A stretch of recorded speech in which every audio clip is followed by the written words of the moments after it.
Hello and welcome to the Everything is Black and White podcast. It's time for the view from the opposition. Newcastle travel down to St Mary's to face Southampton on Saturday. And this week's guest is Alfie Howe, a reporter down at the Daily Echo covering the Saints. He's a familiar face on the podcast. Alfie, welcome back. Thank you for joining us. How are you keeping? Yeah, thank you for having me on again. I'm keeping all right. I suppose it was a long time since we spoke, the first day of the season. And it's been a very interesting year, should we say, since then. Certainly has. And I'm disappointed as well that the villain of the day back then, Mr. Brendan Diaz, is no longer at the club because I was looking forward to a little bit of a reunion. Yeah, well, I mean, from my point of view, the Newcastle sort of fans' obsession with Brendan Diaz is a bit weird, but I can understand it because first day of the season, bit of play acting, and obviously caused you a bit of problems, I suppose. But yeah, he's failed to make his mark at Southampton. Really, he's obviously gone back on loan to Sheffield United, and I reckon that'll probably be made a permanent deal in the summer. So you'll have a chance to play against him next season when he plays for the Blades. But yeah, it hasn't worked for him. No goals, no assists, and never really looked like part of the team. And something else that hasn't worked for Southampton is the change in manager. Usually when teams swap the managers, they do get that bit of a new manager bounce. But to be fair, it hasn't worked for everyone this season. You just have to look at Ruud van Nistelrooy down at Leicester City. They're calling for him to go already. But why hasn't it worked for Ivan Juric? Lost 5 out of 5. He still seems very confident. I read your piece the other day about him saying he wants to stop at the Saints, whether it's in the Premier League or in the Championship, but he seems confident that they will survive. 6 points on the board, though, so I'm not sure everyone outside of St Mary's is maybe that confident. Why hasn't it worked so far?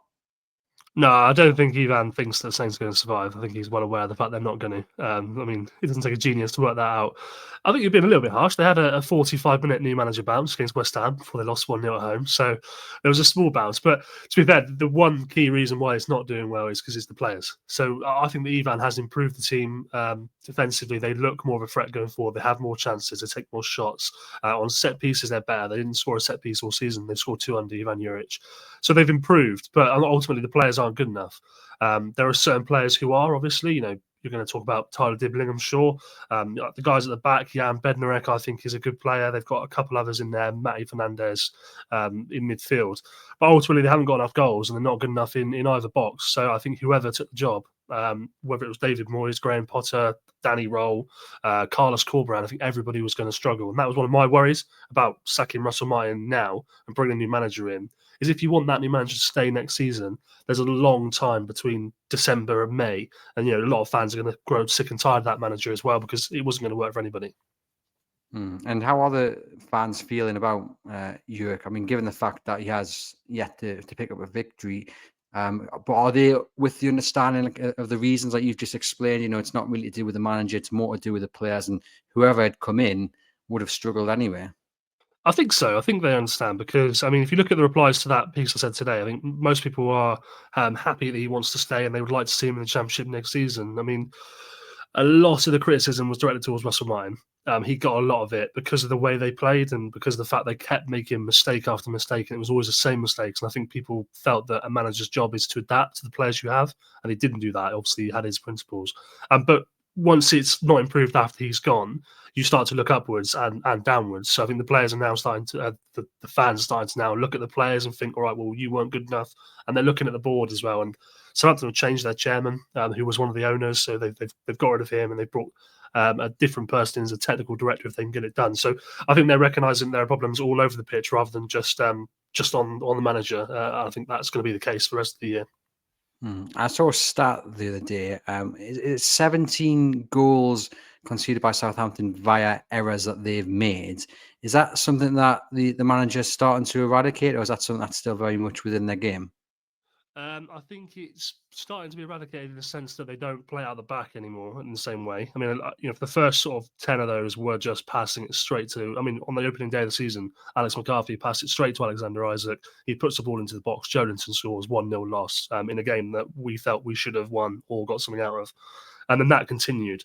The mistakes under Ivan Juric have been loose touches or, a bad back pass from Sugawara here and there. So it's changed a little bit, but they're never going to eradicate that completely because the quality of the Premier League is such that I don't know if you watched their last game. I can't remember where they were because it's all melded into one. I think it was Nottingham Forest.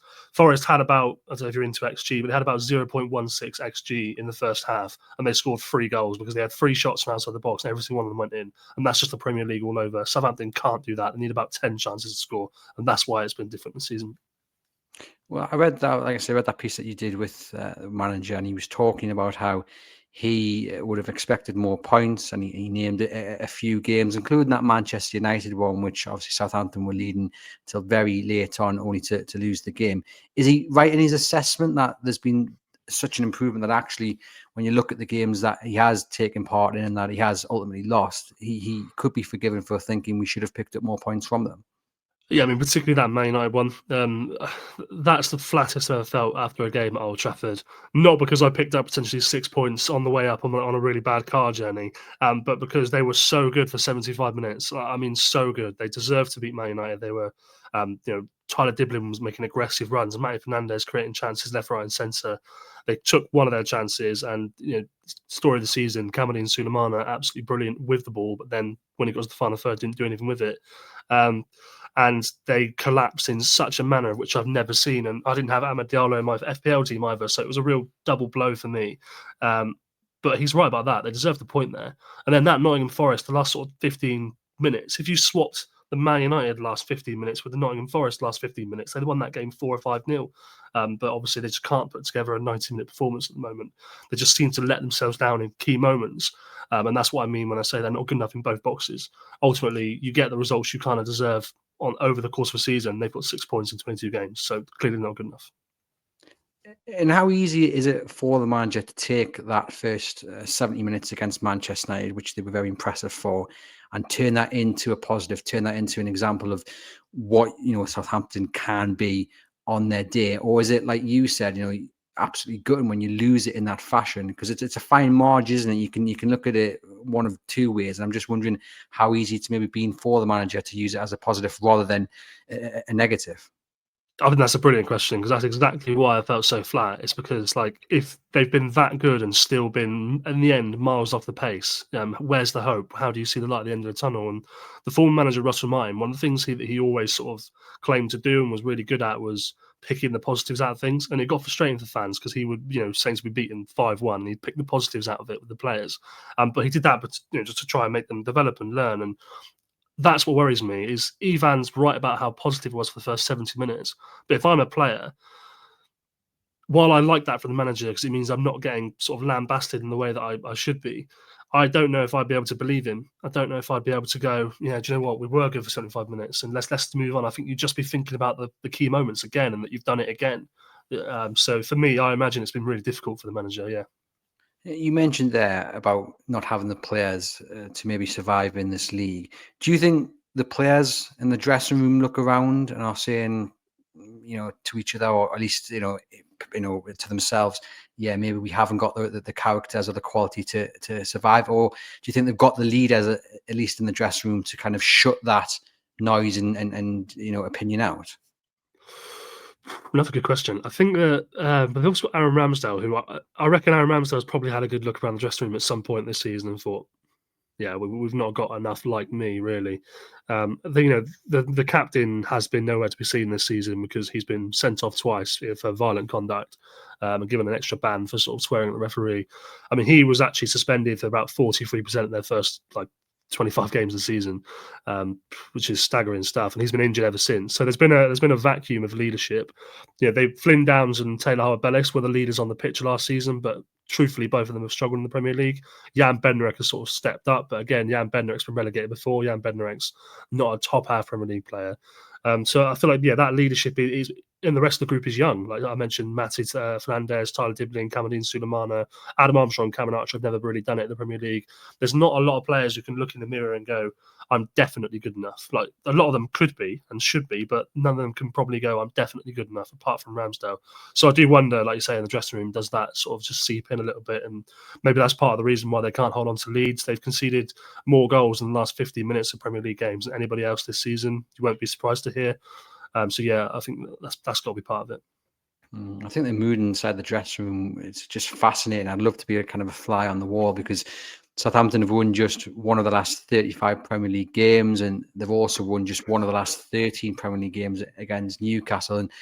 And I often do reel off a lot of stats, and my coach John Gibson tells me off for it because he's not a big fan of stats. But I can't help but think, obviously they're very aware of the run they're on and how you get yourself out of that kind of downward spiral, because they'll be looking at this game and thinking, do we really stand a chance here? I know Newcastle got 4-1 off Bournemouth, but the wounded animal, they'll be wanting to prove a point. Big kind of 10 days coming up for Newcastle as well. And you talk about confidence, and again, something John Gibson said on the match preview yesterday was, if Newcastle are feeling low on confidence after the defeat to Bournemouth, it still won't be as low as how Southampton are probably feeling, because they just cannot win a game in the Premier League. No, Newcastle were absolutely dismantled by Bournemouth. I mean, it's one of the most incredible performances in the Premier League, in my opinion, just because of what Bournemouth have done with a lot of money now, admittedly, but still spending really stringently within the FFP marks and stuff like that. And they actually destroyed one of the teams I think is one of the toughest to play against in the Premier League. So, but Newcastle's response will be, all right, well, we need to get back on the horse. We're going to respond with the quality we have. Whereas, as you said, I imagine the Saints' response is, oh, bloody hell, we've done it again. That was our chance. When are we going to get another one? And the worst thing for Saints is, I look at the Premier League table now, and they played Leicester, Ipswich, and Everton, four of the other bottom five, three of the bottom five. They played all of them at home already. They've got to go to Ipswich, they've got to go to Leicester, they've got to go to Everton, which are all going to be tough places to go. And they're still on 6 points after 22 games. So you actually look at that Premier League table, and probability tells you that they will win another game this season, because football, professional footballers. But you do struggle to see where that win comes from. And of course, it's a chance to play a team like Newcastle at home, who maybe might not get the response they want after losing. But you look at the quality in the two teams, and Alexander Isak, Anthony Gordon, even Jacob Murphy, Botman's back potentially, Fabian Schär may be a bit ill, who knows. And the teams are miles apart. So I don't think anybody expects a result for Saints. And it's going to be really interesting, because often when you say a team is a wounded animal and you expect a response, it can also go the other way, and they can get it kind of lost in their own mind and focus on the last defeat, and that can roll into another defeat. And Newcastle's travel plans have also been hit with the storm that is currently raging over the northeast, and their chartered flight, which was due to fly to Southampton this afternoon, has been delayed. So it's going to be not the ideal preparation for Eddie Howe and his side, especially with, like I say, such a big few days coming up. How does Southampton look at Newcastle? Does the manager kind of highlight how Bournemouth beat Newcastle? Does he kind of go down the line of, look, they will be hurting, this is an ideal opportunity, and also no one expects us maybe to get a win here, so why not kind of rise to that underdog title and surprise everybody? I think they'll be looking at Newcastle sort of through their fingers from behind the sofa, I think, for most of the weekend until they get out there. All the points you made above, but I think that the manager will probably focus on what Saints did in the last 15 minutes against Nottingham Forest. That'll be the central to his message, I think. It'll be, and the Forest result is a weird one, because they had to bench some of their players. So Leslie Ugochukwu, Kamaldeen Sulemana, for fitness reasons. But Saints are going to be depleted this weekend. The energy that Kamaldeen Sulemana brings is not going to be there. He's been stood down for the weekend because of sort of tight hamstrings, and they're worried about a long-term injury of him. Tyler Dibling's obviously out for 6 weeks. Leslie should come back in. So there's going to be all this energy that Ivan Juric talks about, and the players that he thinks offers it aren't even there. So that's another sort of hand tied behind the back for Saints. But yeah, I think that the focus will just be those last 15 minutes about being intense, being aggressive, and I suppose just thinking about yourself. And we know what the quality Newcastle have. There's not much you can do about it. Is it a bit of a free hit? Because that's also been said to me this week. It's a free hit for Southampton. And I hate when people say that, because that is definitely going to come back and bite whoever said it on the behind. But is it a free hit for Southampton? Do they look at it? And I imagine they will have a list of certain games that they definitely are targeting. You mentioned there a few that are coming up. And I just look at this one thing. Is this one where they do just kind of, they're not expecting anything, but anything they do get out of it will be a huge bonus? I think that the time for free hits has unfortunately passed for Saints. I think that most people have accepted they're going down. So I don't think it's even about we need points now. It's just a matter of, the manager wants to stay next season. He will know that in the back of his head, he needs to get some results at some point or some positive performances in order to keep his place for the summer, I imagine, to keep the fans on side. So they'll look at it as a home game in which they need to perform. They need to deliver for the fans. And whether that means they get a result or not, they need to be a team that Ivan Juric recognises. So that, like I say, high energy, high press, chances, good on set pieces against a really physical team. So they'll be the sort of key parameters for Saints. But I don't think that like the free hit argument really exists anymore when you're at risk of breaking Derby County's points record. I think it's just a case of worrying about yourself and doing what you can, I suppose. Well, listeners and viewers will hate me for saying this, but if you look back at that Derby County season, they got most of their points off Newcastle United. So if you are a Southampton fan and you've stumbled across this podcast, I guess there's some hope for you, but fingers crossed it doesn't I didn't know end that. in the same way there. Well, what we'll say is they also got most of their points in the first half of the season. So that's what worries me. When a team is so far off the pace and they start to believe that they're miles off, where do those points come from? And Saints have got to get 6 more for the rest of the season. I mean, how are they this bad? I mean, is it like you said, solely down to the ability of the players? Because I mean, you watch them and minus a few, well, should we say, brief moments of maybe hope against Manchester United and what have you, they do genuinely fit the tag of one of the worst ever Premier League sides we've seen. I mean, yeah, they will go down as one of the worst Premier League teams we've seen. Whether they beat their record or not, I mean, the second worst is 15 points with Sunderland now, isn't it? So they're not getting past 15 points. I mean, if they do, I'll come back on the podcast next year with like, I don't know, wearing whatever you want me to wear or something stupid. They're not going to get past 15 points. I think there's a couple of different things, right? So I think number one, in the first half of the season, they were extremely unlucky. In my opinion, extremely unlucky. VAR has done Southampton 3 or 4 times with some absolute clangers, like real clangers, in which Howard Webb has had to ring up Russell Martin and basically apologise. They've had penalties denied when they've been winning 3-1 in games they've eventually lost. They've had goals ruled out for no reason and a goal stood, which is foul at the other end. So, and that's in multiple games. So that's one thing. They probably should have 5 or 6 more points just based on VAR alone. And I don't think Saints fans will ever forgive VAR for that. The second one is Russell Martin. I think Russell Martin did an amazing job last season, like a really, really good job. He brought together a group which was fractured and they didn't have any money. They got promoted on basically nothing. They signed 2 players permanently and neither of them played. One was injured all season, one's 20 years old. But then in the Premier League, that style just didn't translate. They weren't good enough to do what they wanted to do, and they gave away 10 goals in the first 15 games just from passing out the back. So that put them on a bit of a backward step, I suppose. And then number 3 is just, like I say, the quality. People like Brereton Diaz signed for £7 million, just didn't do anything. Cameron Archer maybe not ready to lead the line in the Premier League just yet. Still young, good in the Championship, will be good next season. Adam Armstrong never made the step up. So I think those are the main 3 things: VAR, a style of play which unfortunately didn't quite work, and the players aren't good enough. And all 3 of those combined has made for a really wretched season. Yeah, you can see maybe why they're down there now. You've said that. Just talk to us then about the approach on Saturday. You've said there they'll maybe come to this one fearing it a little bit. But when the game kicks off, how are we looking at Southampton? Are they going to just sit back and absorb and try and hit on the counter, or will they try and dominate the ball a little bit more? What shall we expect? Yeah, there'll be a counter-attack team, but it's not quite to the extent of Nottingham Forest, where Forest sort of sit back with these 2 banks of 4, and they really don't move. Actually, they just move sideways, and they only really step up when they get the ball. It's not quite like that with Saints. They'll press aggressively from the front, but they are a counter-attack team.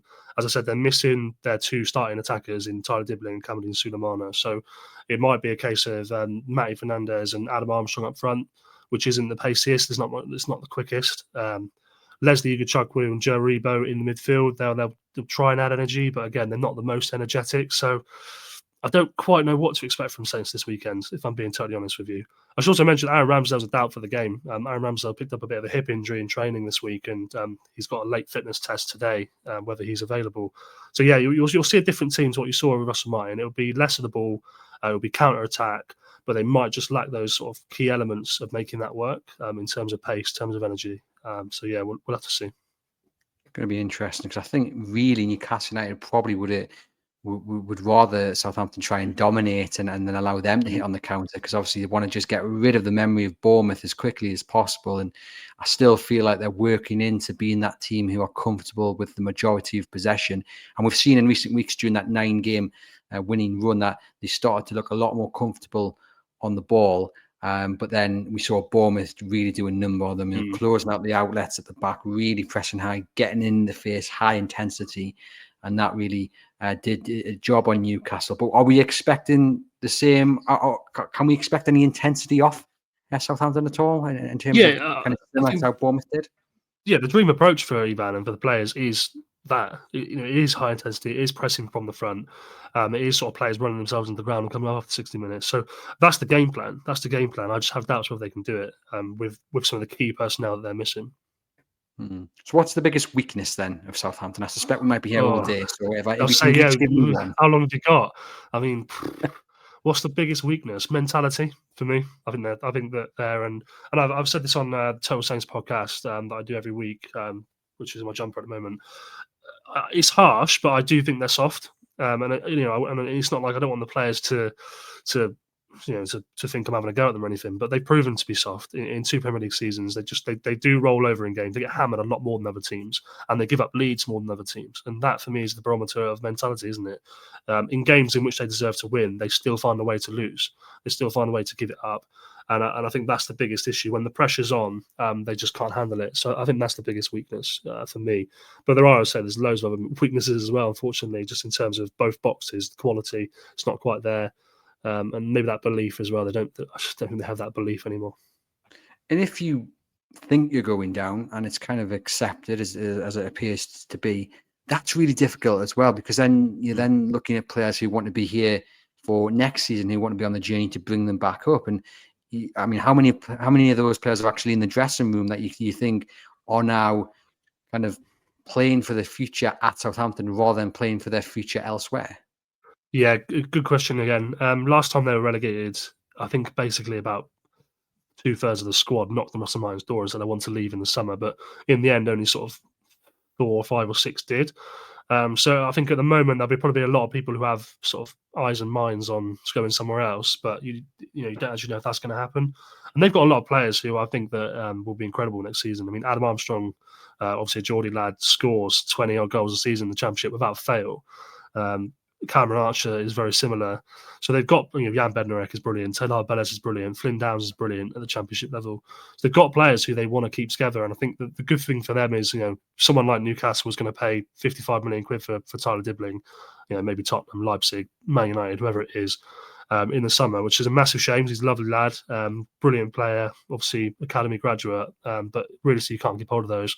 Someone like Matty Fernandez might go for 30 million. Ramsdale, they'll make their money back on. So they've got enough money coming in, expected, to keep most of that squad together.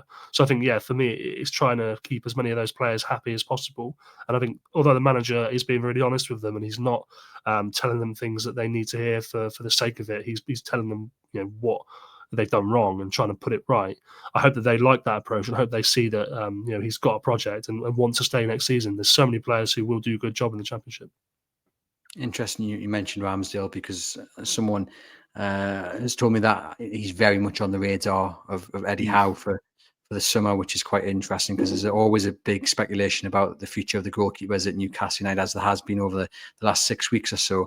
But just talk to me more about Tyler Dibling, someone that Newcastle United definitely do like, but there's other competitors there for his signature. It's kind of accepted that he probably will end up leaving in the summer. I mean, is he as good as everyone thinks he is? Yeah, I mean, it's on Ramsdale. I mean, where West Ham or Newcastle is my no information, my tip where he ends up. It seems like it fits, and you both need a goalkeeper potentially. Yeah, Tyler Dibling, is he as good as everyone thinks he is? Yes, I think is the answer to that.